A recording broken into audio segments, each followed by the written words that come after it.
All right, welcome to Pre-Calc 7th hour. Let them hear you again.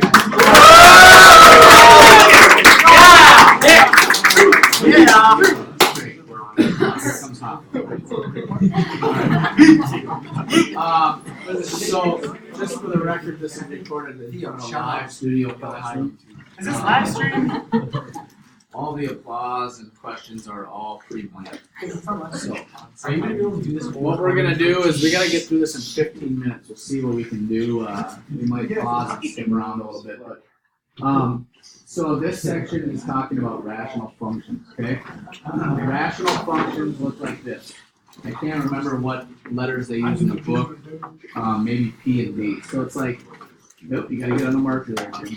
P of x over D of x, something like that. Okay, so like a rational function.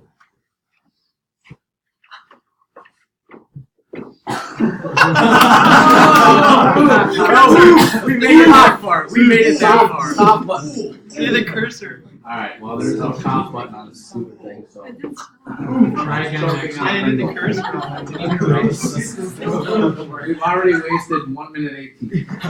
So anyhow, a rational function is just some function where you're dividing two polynomials. Okay, it's like a fraction. I call these things Teenage Mutant Ninja fractions, but now we're talking about functions. Okay, you can talk about like, oh, it's the quotient of polynomials, two polynomials. Okay. Anyway, so what we're doing is we're working with rational functions here. Okay. Here's one right here, f of x equals 3x over x minus 4. We're going to talk about domain again. What is the domain we're talking about? What does it mean? Is it x-axis? Can you help speaking? It's not x-axis. We're All the possible x values. Okay? Sometimes there's restricted domain. Nice try. So, I'm too busy trying. It was a good try. All possible x values. Okay? Right? So like that means some of the values aren't possible. Okay? And things that are impossible, or like in math, like things that are off limits. Okay? Something in math that's off limits. Dividing by 0 is one, right? Another one would be a square root that has a negative, or any even root that has a negative in there. Those are imaginary, stuff like that. So in this case, we have this rational function, and we want to know the domain of it. Well, is there going to be any restrictions in this domain? 4, because that would make the denominator 0, right? So then if you list the domain here, you can list it in set builder notation. You might remember this from Algebra 2. For all x such that x is not equal to 4, right? And x is an element of the real numbers. Okay, that's one way to do it. A lot of people don't really remember that. Maybe you just go negative infinity to 4. Can it include 4? No, so I put a parenthesis on that, as well as the infinity, or 4 to infinity, something like that. Basically, x cannot equal 4, right? Okay. We also want to find the roots, or the x-intercepts of this function. Okay. So the x-intercepts, at the x-intercept, we know y is what? Y, or f of x, is 0. Okay.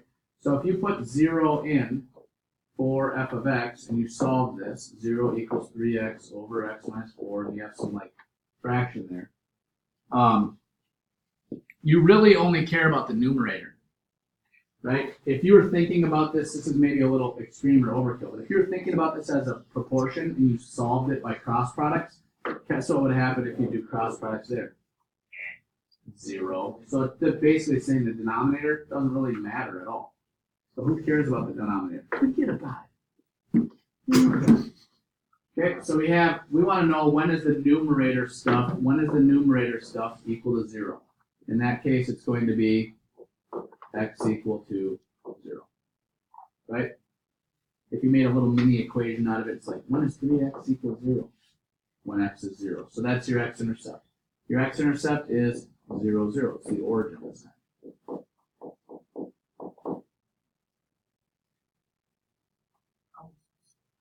Okay, same concept, but for y-intercept.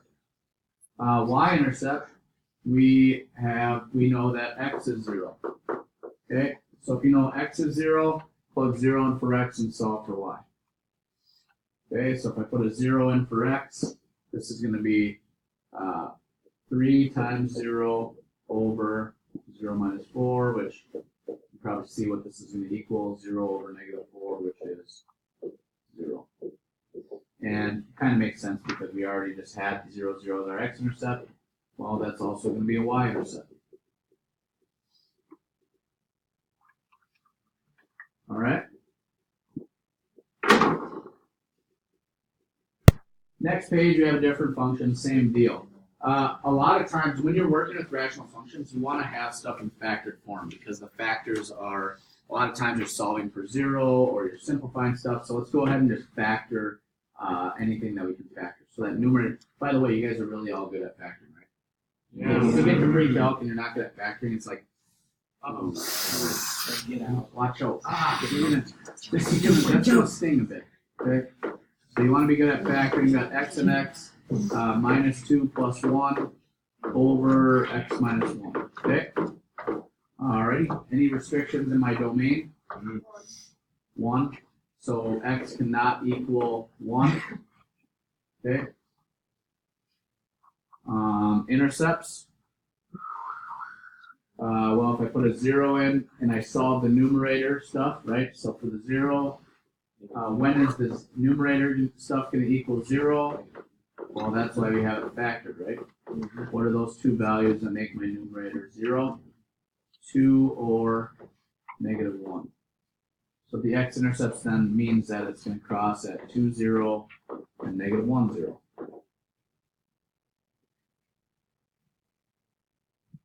Y-intercept, that's putting 0 in for x, 0 in for x, I'm going to get 0, 0, negative 2 over negative 1, which is positive. That stuff isn't too bad, right? Hopefully you got any questions on that? Well, I just said that stuff isn't too bad. And if there's questions, you can do. That was super hard. Are there any questions on that? Sure. Next page. Yeah. There you go. It really bugs me that it does that. Okay, this page we have something different on this page. Someone's favorite. Josh, your favorite. Is at the top of the page. Oh yeah. So now we're talking about something called vertical. All right. There's only one out there. Asymptotes, you guys. Okay. Vertical asymptotes. Okay, here's the deal with vertical asymptotes. All right. We're talking about vertical. It's a dotted line. Okay? Dotted because it's like a kind of an imaginary line. So vertical dotted line. It's not part of the graph. It's just like it's this vertical dotted line where the graph is never ever going to be able to like get there. Okay, so like in this case, what value can x not ever be? 3. So there's going to be asymptote at 3. Okay, and the reason for that is because the graph is never ever going to get to 3. Look, if I put a 2.99999999999999999 in there, there's going to be a really small number on the bottom, right? What happens when you take a relatively big number divided by a super duper duper duper small number? You get a really big number, okay? And this is going to like go, it's going to go rocketing up towards infinity, but it's never ever going to get to 3. But as you approach 3, it's going to go to infinity and beyond, right? Okay, and then the same thing for the other side, or negative infinity, excuse me, whatever it is. That's actually day 2 stuff. So vertical dotted line on a graph which the graph will never cross or get to. Vertical dotted line on graph in which graph will not cross or get to.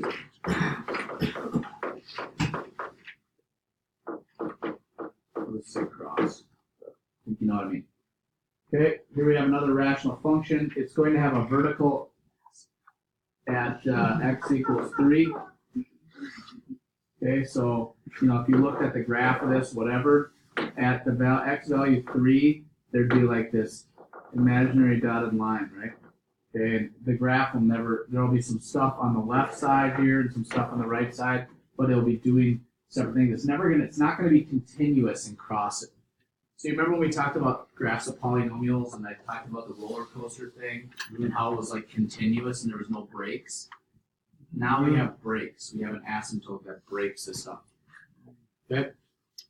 What are the x-intercepts here?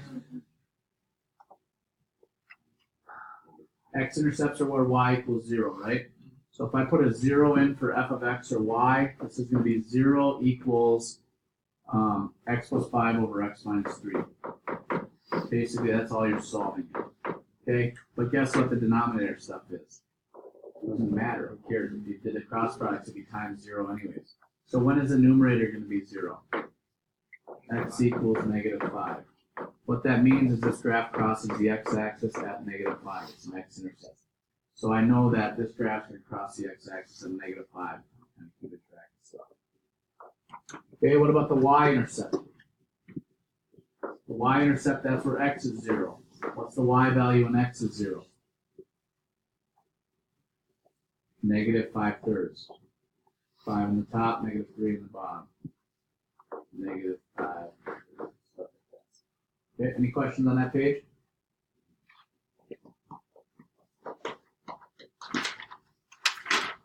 Okay, next it's a page we're going to talk about holes.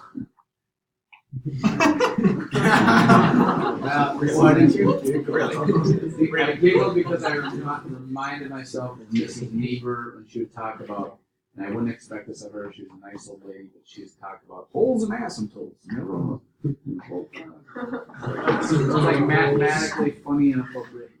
So where do you get a hole? Factor this puppy up. Wow, we're getting close to time here. It's going to be part 2 video. X plus 1, x plus 2, we factor it, right? Put it in factored form over x plus 2, x minus 2. Okay? Now, a hole in the graph is a little different than an asymptote. A hole is like the graph just keeps cruising along like a roller coaster, and then all of a sudden, if you just zoomed in on the graph on your like TI Inspire or whatever, it would just be like a gap there, a hole there, because it doesn't exist. Okay, and a hole is a little different than an asymptote. A hole is when you have a common factor that cancels out like that. Okay, so instead of having an asymptote at -2, because you thought, oh, it makes the denominator 0, right? And there's an asymptote there, it makes the denominator 0. No, actually there's a hole there because it also makes the numerator 0, so it's kind of like a factor that cancels out. So there's a hole at x equals -2. All right. There is one technicality to this, but you'll see that in like 2 slides down the road. You might think there's a hole there, but there's not really, because maybe there's x plus 2, there's 2 factors of that or denominator, so you might run into that a little bit. Okay, are there any asymptotes here? Yeah. Yep, there's one at +2, so x equals 2 is an asymptote. -2 is not going to be an asymptote here because there's a hole there, right? Yep. So it's a little bit of a difference. And then again, x-intercepts are going to be -2 or -1. And my y-intercept in this case, if I put 0 in for x, is going to be 2 over -4. You kind of just look at the constants for that, right? 2 over -4, that's the same as -1/2. Okay, so I'm running up against my 15-minute window here. Remember, these are just points, so it's -2, 0, -1, 0. And down here, this is 0, -1/2. All right. Well, we're running out of time, so I'm going to cut this 15 minutes short. It's probably your guys' fault because you guys are screwing around. So we'll back to here for part 2.